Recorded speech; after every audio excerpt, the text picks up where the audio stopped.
They announced that they're expanding the Darien Gap. They're expanding from 60 buses to about 200 buses. So when I come back to the United States and I say, well, I think they're going to at least triple the number of people coming through. It's not a random thought. Mm-hmm. I mean, you can do the math, from 60 to 200 buses. But in fact, we're watching infrastructure being built in the jungle, which could make it 5-10 times more. All of these terrorist organizations, Taliban, Al-Qaeda, Hamas, they're all ISIS, they're forming an alliance. Instead of hating each other, they're forming an alliance. You're saying they're congregating down there to come up into the U.S. So passing through, not really congregating. They just pass through. Pass through. Okay. I mean, right now when we just left, it was about 3,000 a day. Right? 3,000 what? Aliens coming through per day, and that would be mostly Venezuelans. Hundreds of Chinese per day, Afghans every day, just who's who in the zoo, 150 different countries, Yemenis. And of course, IOM has an office in Yemen. We're starting to bomb Yemen, of course. Guarantee you there'll be an increased number of Yemen. Tons of Arabs. You got to keep in mind, in Venezuela, there's a lot of Hezbollah, right? Mm-hmm. I mean, there's a lot of, there was a bombing in 1994 in Panama, and there was an airliner or a small flight going from Cologne to Panama City, and killed 22, I think, including 12 Jewish people, right? And then within 24 hours of that, there was a bombing in Argentina, killed 85 and wounded about 300, so about 385 casualties, right? And so those were Hezbollah. The Hezbollah mastermind in the Panama bombing is believed to live in Venezuela and owns a bar on Margarita Island, right? I mean, people know where he lives. Yeah. He owns a bar down there. And so, but he's still operating. And the Russians and the Chinese and the Iranians have very close relationships with Venezuela. So Iranians can literally pop in there and get a new passport on arrival, not a visa, passport, right? So, and you've got also Hezbollah there in Venezuela who speak Spanish fluently because they were raised in Venezuela. There's a village in Lebanon where they speak Spanish. I think it's called Baal, right? Or it's I'm sorry, I've forgotten how to spell it. I'm not familiar with that. Yep, they speak Spanish. You can look on YouTube and you can see the people in the village literally speaking Spanish. Interesting. Why are all of these? I definitely understand why. I mean, China's obviously there to take control of the canal, of the trade route, correct? Yep. Is that why Russia's there? Russia has always an influence. They're serious players, but their influence is nothing like China. I mean, the difference is quite immense, right?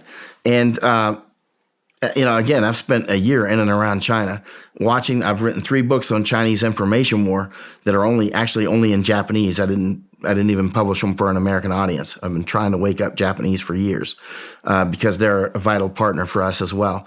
But the Chinese are doing so many things. For instance, they're interested in building a canal in Thailand on something called the Kra Isthmus.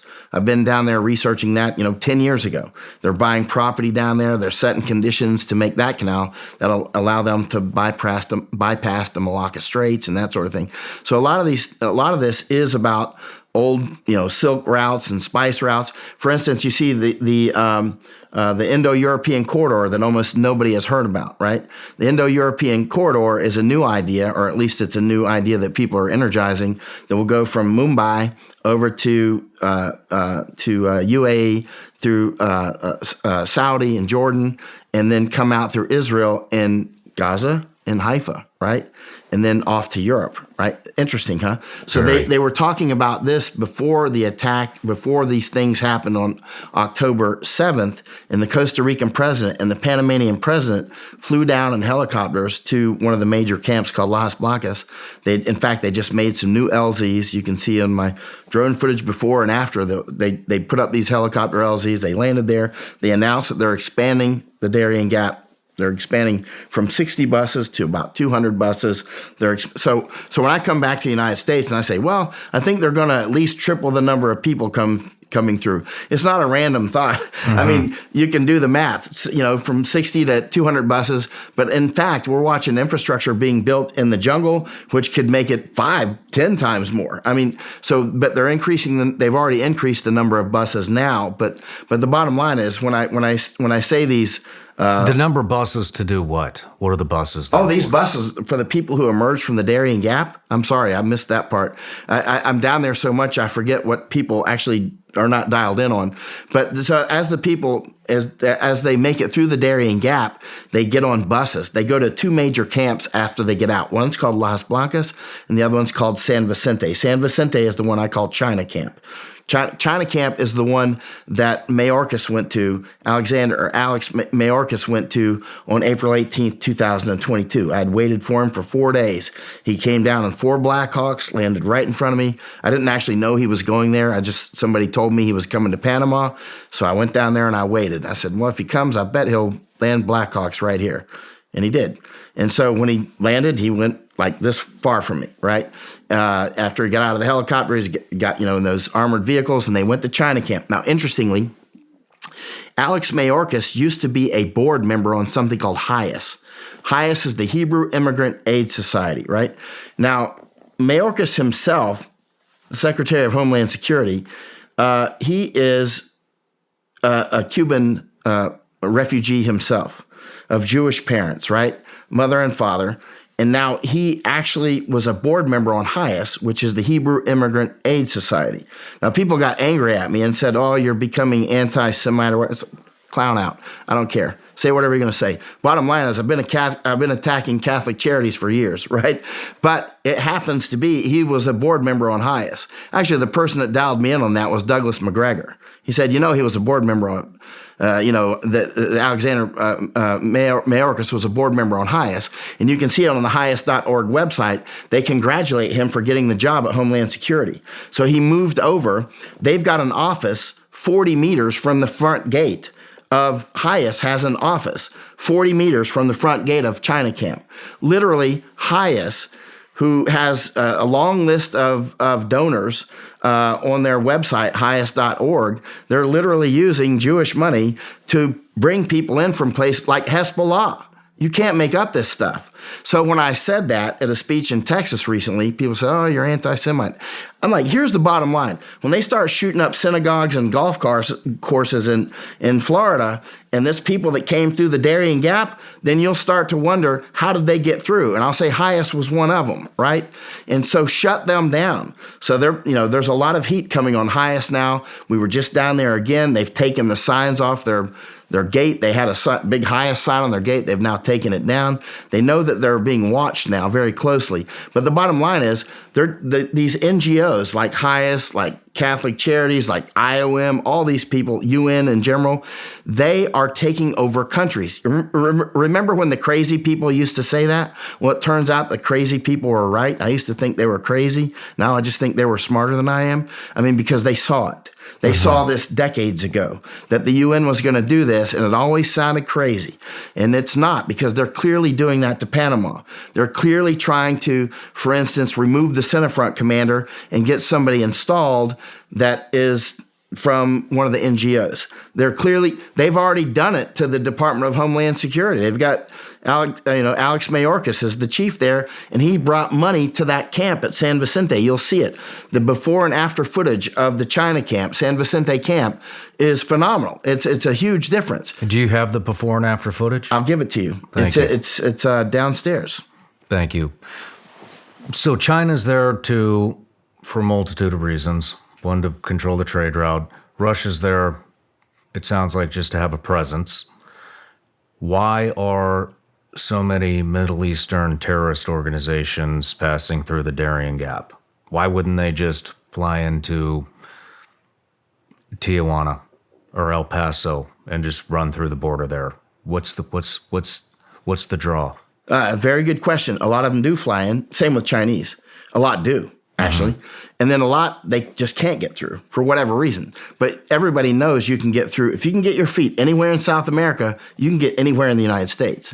It's easy at this point. It's a function of money. That's all it is. And so if you've got the money, it's easy. Follow the ant trail.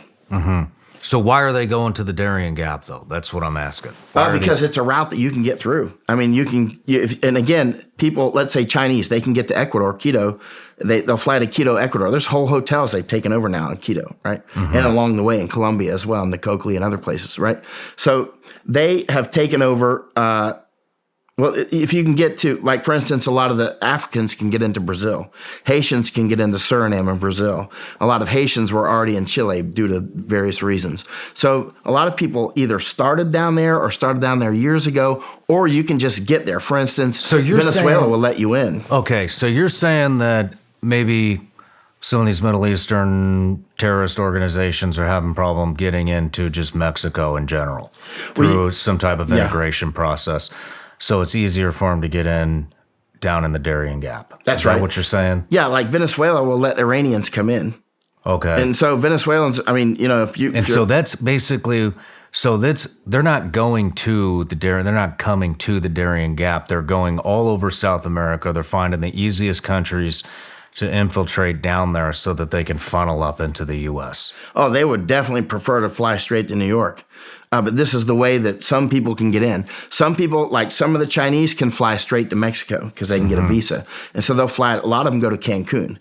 And so they meet their snakeheads in Cancun. Snakehead, and we call them coyotes, but in Mandarin they call them snakeheads.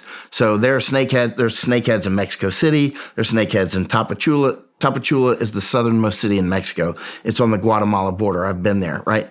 And it's like their El Paso. And so there's snakeheads there. There's snakeheads in Cancun. So you got some Chinese that'll literally fly to Cancun and they'll go on vacation, like, chill out. And then you'll see them come across at Yuma or whatever, right? And you'll see the Chinese coming across at Yuma or San Diego or McAllen. The ones that, I've been all the way across the U.S. border from SpaceX to San Diego, much of that on the Mexican side and on the entire American side, right? And so, I'm quite familiar with that border. And I've seen a lot of Chinese come across that look like they just got off an airplane. They're wearing their cheeks aren't drawn in from going through the Darién Gap or some long trip, right? But even the Chinese, keep in mind, the Darién Gap is not the same for everybody. Some people take the hard route, right? Actually, right now, Oscar Blue is out there with Matt Tomlett. They're going in. They literally landed by helicopter yesterday. They're okay with me saying this because by the time this airs, they'll be out. They're right by the Colombian border right now. They're actually reconning one of the new routes that the Chinese are using. I can say that now. I'm saying this with permission because, again, by the time this airs, they're out. But in fact, I'm tracking their icons I was just looking at earlier before we went on. They're deep in the jungle. It's a new route. But there's hard routes and there's easy routes. The hard route is like you go from Nicoclí, Colombia, which I've done this. You get on a boat. You go to Cartagena, or that's one of the main places, Cartagena. And then you enter the Darién Gap there, which I've done. I didn't go very far in, but we went in there. I went there with Chuck Holton and Masako Ganaha. We didn't go very far. But we went in enough to see the entrance, right? And then we came around and went to the Panama side. But that's the hard route. It goes over what's called the Mountain of Death and the Four Crossings and all this. That's where you take the high casualties, right? Then there's easier routes that the Chinese and many Syrians as well and others, and Afghans as well, actually. They'll take many of the Afghans take the hard route, but others have a lot of money somehow, and they take the easy route. And so you get on these boats and you go to places like Querétaro and you go to places like Anachucana. I've been to all these places. That's with the Kuna Indians. You land, and then they only have about 2 days to go through the jungle, and it's easy. The Indians carry your bags. Nobody gets raped or killed on that route because they pay so much money. Hey everybody, I'm Shawn Ryan. Click here to subscribe to the Shawn Ryan Show YouTube channel for the hottest and most compelling interviews that you will not see anywhere else. I've also made a playlist of all the previous SRS episodes so they're easy to find. You can find that right here.